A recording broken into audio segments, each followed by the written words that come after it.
عندنا شبت ولا لا؟ ما اعتقدش عندنا شبت. عندنا شبت ولا ما عندناش؟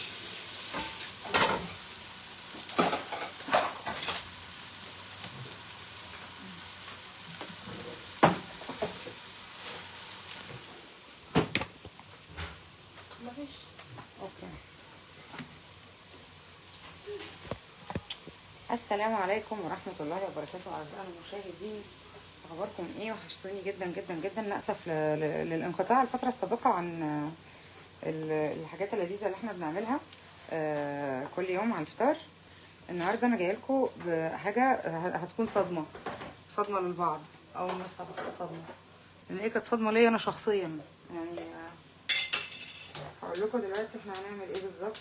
بس يا رب ايه ربنا يكرمنا ان شاء الله كده والحق اعمل الفطار. يعني انا النهارده بفطر لوحدي، مش مضايقه قوي يعني، بس ايه نفسي افطر في الميعاد بتاع البني ادمين العادي. كل مره بفطر متاخر حقيقي، زهقت من الموضوع ده. النهارده برضه هفطر متاخر بس مش مهم.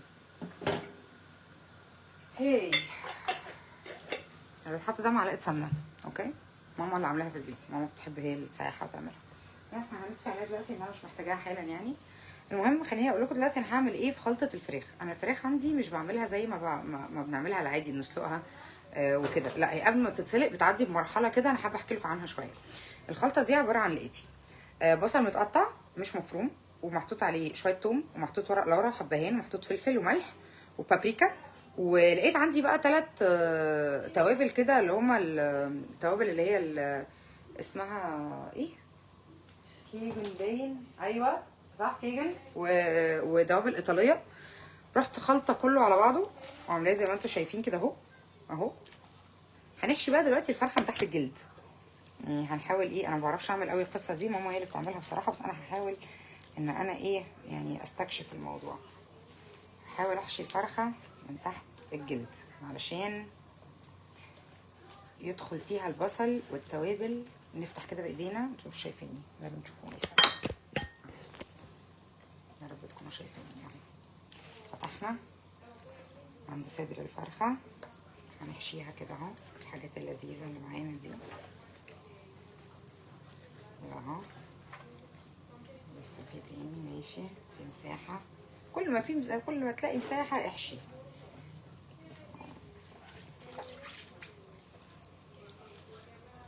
ندخل البصل من هنا برضو نحشيها.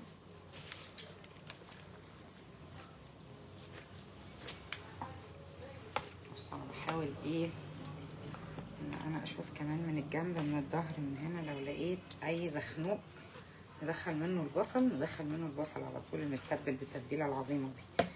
التتبيله دي بقى بعد ما نخلصها ونحشي الفرخه ونحشيها كلها بالبصل والتتبيله اللذيذه اللي احنا عملناها دي، هنعمل بقى حاجه لذيذه جدا طبعا، غير ان احنا هنكتف الفرخه. الله، دي فرخه جواها بيضه. اوكي اهي. هندخل بقى من قدام من هنا برضو، من عند صدر الفرخه من هنا شويه.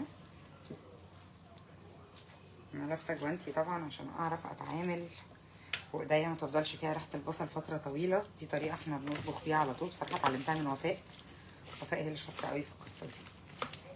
انا عملت كميه بصل قليله، فغالبا هعمل واحده بس. انا بحب دايما لما اعمل اكله النهارده وبكره، ده بيختصر عليا كتير جدا جدا جدا. فانا دلوقتي هحشي كل كميه البصل اللي عندي في الفرخه القمر دي. ندخل كده الحاجات زي ما احنا عايزين. انا شامه ريحه التوابل اقسم بالله هين عليا كل الفرخه. دلوقتي احكي لكم بقى عامله ايه بقيه فطار دلوقتي، عشان بس ايه، بس احاول اكتف بقى الفرخه. انا ما بعرفش اعمل الكلام ده خالص بقى. يا اختي اهي، بس اول واحده حاسه ان هي بص داخله خناقه. حضرتك بس خليكي طيبه معايا شويه وانا بس فرخه، عشان ايه انا صحتي على قدي والتمرين هدني. متشكرين قوي لحضرتك والله، كلك ذوق. المهم يا جماعه ده منظر اهو الفرخه الحمد لله. نحشي بس الرقبه بتاعتها شويه بصل برده عشان الطعم يبقى ريتش كده، يبقى مالي الدنيا. ريتش المره دي يبقى غني، يعني بمعنى غني، الطعم يبقى غني مش ريتش بتاع شروق كلنا سوا. انا بحاول اقرا كومنتاتكم والله انا بشتغل، بس ايه بنحشي بس الفرخه كده من عند الرقبه عشان نظبط الدنيا. انا عايزه ميه، عايزه اغلي ميه في الكتل عشان احط للشوربه. ومع الفرخه اللذيذه دي انا عامله بقى ايه، شوربه لسان عصفور، سوري، شوربه شعريه. هما الاتنين زي بعض بالنسبه لي، انا والله العظيم مش عارفه يعني عاملين فرق ليه، والله العظيم. لو بايدي الاتنين اسميهم شعريه عادي، بس شعريه طويله ولا شعريه قصيره. عامله شوربه شعريه بالخضار لطيفه، وهقول لكم دلوقتي بتعمل ازاي. انا حاطه الخضار دلوقتي على النار لسه بيتظبط. الفكره بقى دلوقتي في اللي انا بعمله ده طبيعي جدا، ناس كتير جدا بتعرف تعمل الفراخ وبتعرف تحشيها والدنيا تمام بالنسبه لهم. انا بقى اللي هعمله دلوقتي حاجه يمكن مش كل الناس بتعملها او مش كل الناس واخده عليها، وهي دي الميزه في التسويه بتاعت الطريقه دي من الفراخ يعني. بس انا هحط اخر حبه بصل اهو عشان بس اعرف اقول لكم دلوقتي. احنا المفروض نحط بطاطسايه او نحط حاجه نكتم بيها اللي بيحصل ده. في بصلايه هحطها بس ايه عشان مش عايزه الحشو يطلع بره. بصوا بقى حلوين، انا دلوقتي على جوانتي ده بس علشان انا هحتاج التاني. هشغل السمنه وهنا يكمن السر. بصوا بقى انا هعمل ايه. احنا هنحمر الفرخه نديها صدمه قبل ما نسلقها، تمام؟ لا يعني نديها صدمه يعني حلوه.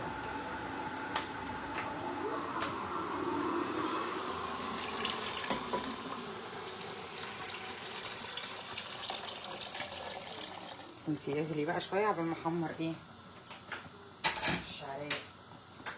عليه نور ووتر بليز.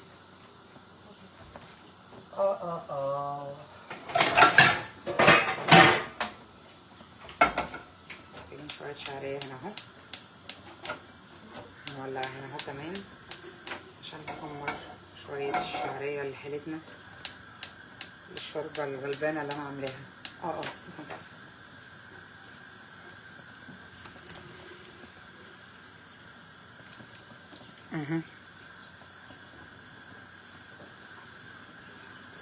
الزيت قدح. خلينا نحمر الفرخه الاول قبل ما نعمل الشعريه. بصوا بقى دي التركايه اللي انا كنت لسه بحكي لكم عليها. احنا هنحمر الفرخه عادي جدا الاول، نديها الصدمه القمر دي وهنحمرها على كل الجوانب.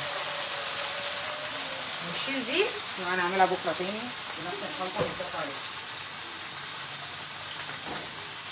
هنسيب بقى دلوقتي الفرخه تتحمر براحتها جدا لحد ما تتحمر تماما. هنحمرها من كل الجوانب، احنا عايزين نصدمها بحيث كاننا هنحمرها، وبعد كده نحط الشوربه على النار ونبتدي نسلقها عادي جدا كأن ما حصلش حاجه خالص. ولما نطلعها من السليق اللي بيحب يحمرها تاني يحمرها، واللي مش عايز يحمرها تاني ما يحمرها.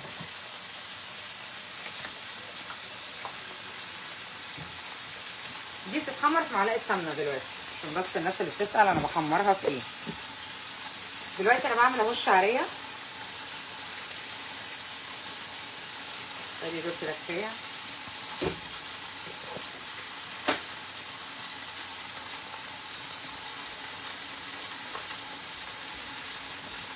هنحمر الشعريه بقى وانا عامله هنا شوربه الخضار. هقول لكم بقى عملت الخضار ازاي. انا دلوقتي حطيت الكوسه، هقلب لكم الكاميرا عشان تشوفوا. عايزه نطلع عليها شويه واحده واحده. مريم come hold this one like this. hold it. بس شكرا. انا حمرت الاول بصلايه وبعد كده حطيت معاها الجزر وحطيت معاه البصل واديت لهم تقليبه مع البسله، وبعد كده حطيت الكوسه في الاخر خالص وحطيت الميه مع 1 مرقه خضار. اوكي. ودلوقتي هحمر الشعريه زي ما انتم شايفين كده ان شاء الله، والفرخه برده بتتحمر اهي. انا ممكن اقلع البتاع ده بعد ما اقلب دي لسه. هحمر الشعريه دلوقتي، وبعد ما تتحمر الشعريه خالص هروح حطها على شوربه الخضار مديها غلوه لطيفه وطبعا بقى بهاراتكم اللذيذه اللي انتوا بتحطوها، وممكن لو ما عندكم فراخ طبعا تحطوا شوربه الفراخ مع شوربه الخضار اللي انا عاملاها دي. انا بحب اعملها كده جدا بصراحه، بتبقى وجبه مشبعه جدا بالنسبه لي، وممكن اصلا افطر بيها هي لوحدها. وعلى صعيد اخر كان عندي شويه كبد وقوانص كده، هقول لكم برده طريقتهم عملتها ازاي، لان كانت دول كانوا موجودين عندي في الثلاجه بقالهم كتير وطلعتهم فكيتهم، ودلوقتي انا هعملهم بقى اقول لكم الطريقه بتاعتهم ازاي.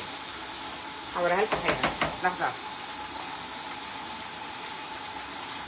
بصوا دي الكبد والقوانص اهي. الميه اللي وقعت دي الصوص بتاعها المفروض. انا فرمت توم وحطيت عليه كزبره وحطيت عليه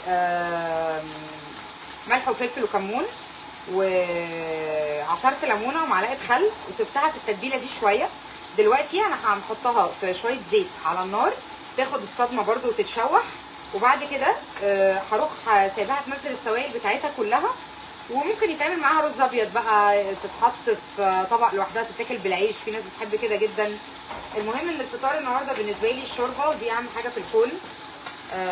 انا عاملاها النهارده نفسي فيها جدا، هشربها بالليمون والفرخه اللطيفه دي، وعندنا طبق الكبد والقوانص. لو حد عنده بقى شويه رز عايز يعمل جنبهم شويه رز، الكلام ده يبقى لطيف مش وحش.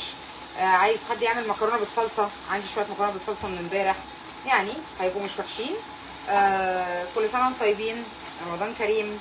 دلوقتي في فقره الاسئله، حد عنده اي اسئله تخص الطبخه اللي احنا عملناها النهارده؟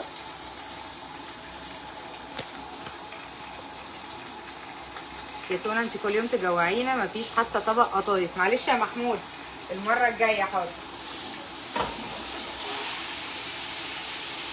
الفرخه ايه بتتدلع على النار. الاكل هيبقى حلو قوي يا تونه، الله يخليكي يا عم ناصر، شكرا.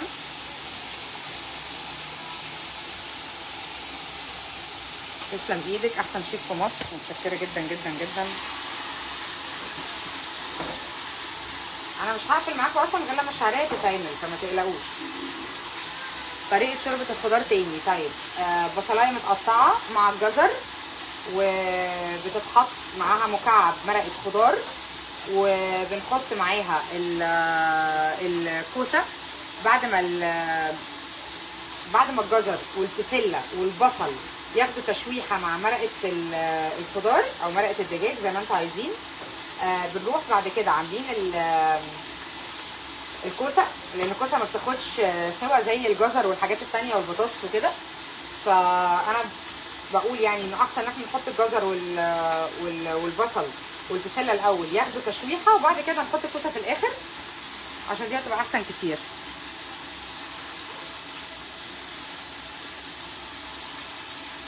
لا الفرخه ان شاء الله مش هاخد وقت، لو خدت وقت انا شخصيا بحب اشرب الشوربه وبعد كده اقعد شويه الدنيا تبقى تمام يعني.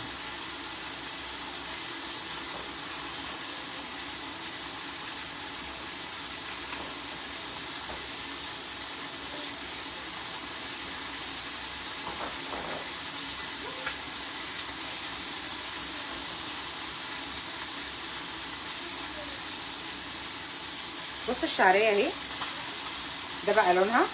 هنطشها دلوقتي حالا مع الشوربه. ثانيه واحده،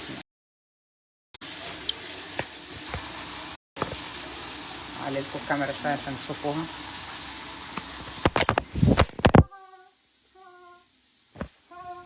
موبايل طاح اهي.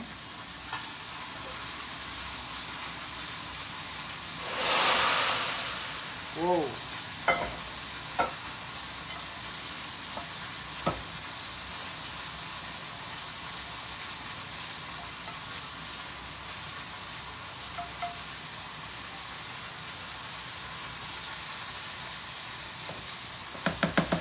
بصوا اهو، ده المكونات اللي انا حطيتها، بسله وجزر وكوسه، وحطيت الشعريه تاخد غلوه بقى وهتبقى قمر ان شاء الله. شوف بقى فرختنا الاموره اللذيذه مع النار، شايفينها بتتشلوح اهي هناك. نقفل دي عشان مش عايزينها، عايزين ندخل دي شويه.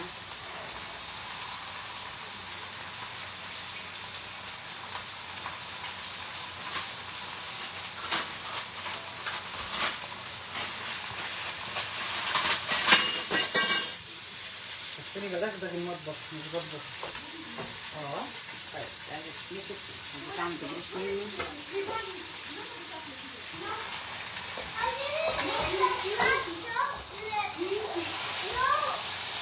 شايفين شكلها بقى عامل ازاي؟ هي كده واخده صدمه اهي من الظهر ومن الجنبين على قد الريحه يا جماعه. والله العظيم انا عايزه اقول لكم الريحه عامله ازاي. ريحه الثوم مع البصل مع التتبيله القمر اللي معموله دي بجد خطيره خطيره.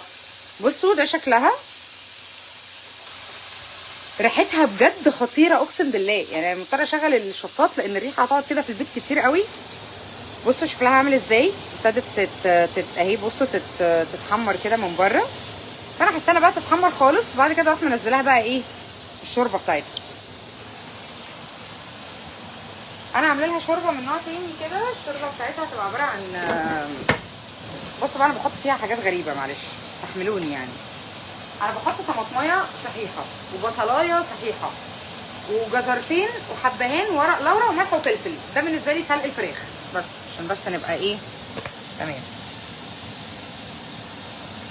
انتوا هتفطروا على العشاء ولا على المغرب؟ انا على العشاء ان شاء الله. هشرب الشوربه الاول وبعد كده هسلق الفرخه وبحتي. انا موريش حاجه النهارده يعني قاعده لوحدي ما عنديش اي مشكله خالص. وانا عايزه اعمل شويه سمبوسه والله كمان. عشان كده الفطار مش فارق لي خالص النهارده. يعني هشرب شوربه وده احلى والله على فكره. نشرب شوربه نصلي المغرب بعد كده نشوف احنا هنعمل ايه. نتغدى بقى ولا نفطر بقى ولا نشوف هيبقى اسمه ايه ده.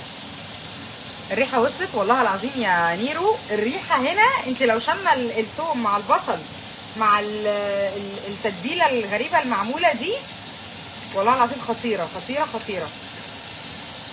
راحه فين يا سيدي؟ كل سنه وانتم طيبين، رمضان كريم.